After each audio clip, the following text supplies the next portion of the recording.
Après avoir passé la barre des 2 heures au marathon, Eliud Kipchoge a décrit son expérience comme s'il courait sur la lune. Une cohésion parfaite entre ses jambes, son souffle et une concentration ultime. C'est ce qu'on appelle en course à pied le flow.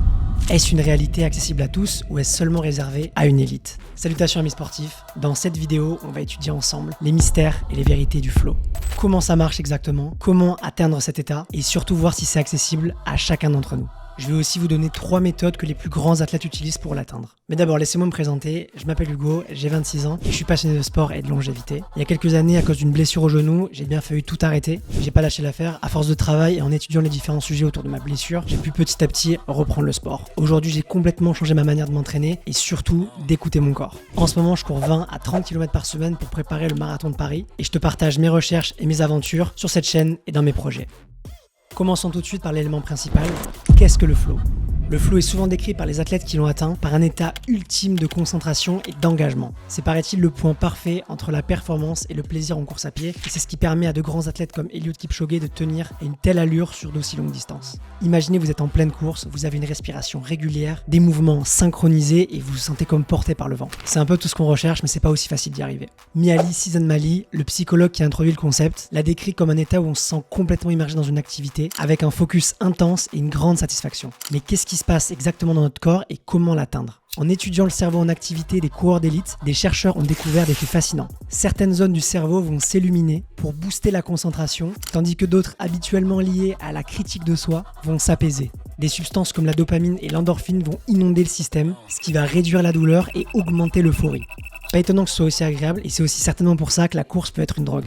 Mais le flow c'est captivant, mais cet état est pas universel à tout le monde. Et c'est là où il y a une controverse qui s'installe. D'un côté il y a des scientifiques qui célèbrent le flow comme l'expérience ultime de concentration et de performance, avec des preuves concrètes de changements neurologiques et physiologiques. Mais de l'autre côté, la réalité est plus nuancée. Certains psychologues se demandent si tout le monde peut réellement l'atteindre. Et il y a beaucoup de témoignages d'athlètes qui s'entraînent aussi dur qu'Eliud Kipchoge, qui ont jamais ressenti cet état, et c'est peut-être votre cas aussi. Alors peut-être que l'état de flow ultime n'est pas accessible à tout le monde, mais on va voir tout de suite ensemble les différents états de flow possibles et vous reconnaîtrez peut-être le vôtre.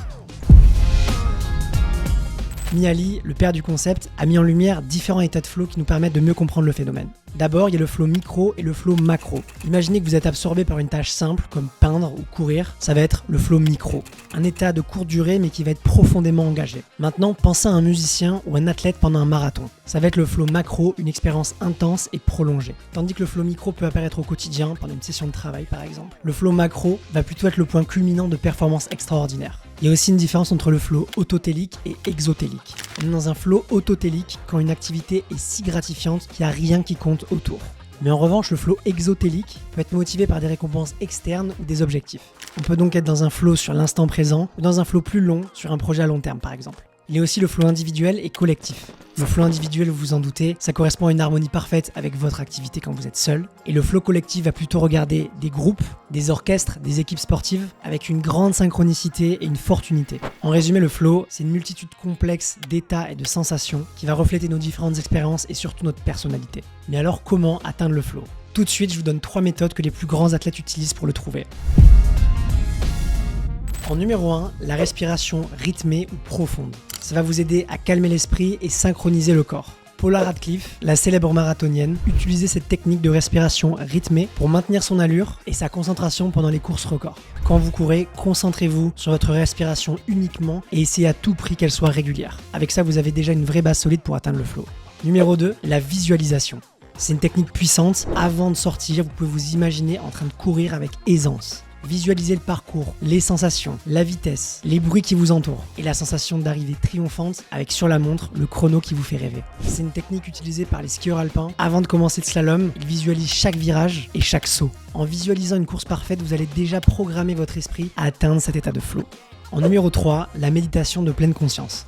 En pratiquant la méditation de pleine conscience, vous allez habituer votre cerveau à rester présent dans l'instant. Et une fois dans la course, vous allez pouvoir reconnaître les signes de pleine conscience et d'instant présent qui vont vous permettre de mieux vous concentrer sur la respiration et donc de rentrer dans un flow rythmé. Des coureurs comme Dinah Castor ont parlé de l'importance de la méditation dans leur préparation physique et mentale. Ça les aide à rester calmes même dans l'intensité de la compétition. Chercher le flow c'est bien beau mais n'oubliez pas le plaisir de courir. ça doit absolument pas prendre le dessus sur votre expérience. On peut le chercher activement, mais la plupart du temps, il vient à nous sans même qu'on en ait conscience. Et le moment même où on s'en rend compte et on le conscientise, on sort du flow. Ça vous est déjà arrivé? Personnellement, ça m'arrive beaucoup quand je suis en train de travailler. Je commence à sortir de mon flow et je me dis waouh, là j'étais dans le flow. Mais quand on s'en rend compte, c'est déjà trop tard. Donc restez concentrés, contentez-vous de suivre le rythme, la prochaine respiration ou la prochaine foulée. Pour conclure, on a vu que c'était une expérience qui pouvait être différente pour tout le monde. Vous devez avant tout courir de la manière qui vous anime et trouver votre propre flow. Dites-moi en commentaire si vous avez déjà atteint ce flow et décrivez-moi comment vous l'avez senti. Personnellement, j'arrive à l'atteindre, je crois, quand je suis en train de courir et que je me concentre vraiment sur ma respiration et je me concentre sur le bout de mon nez. C'est bizarre, mais j'ai l'impression que c'est comme ça que vraiment j'arrive à tenir sur de longues distances et je suis pas en train de me dire « Ah, il me reste 5 minutes à courir ». Je suis juste en train de penser à maintenir mon rythme de course et c'est comme ça que je peux tenir un haut rythme pendant une longue distance.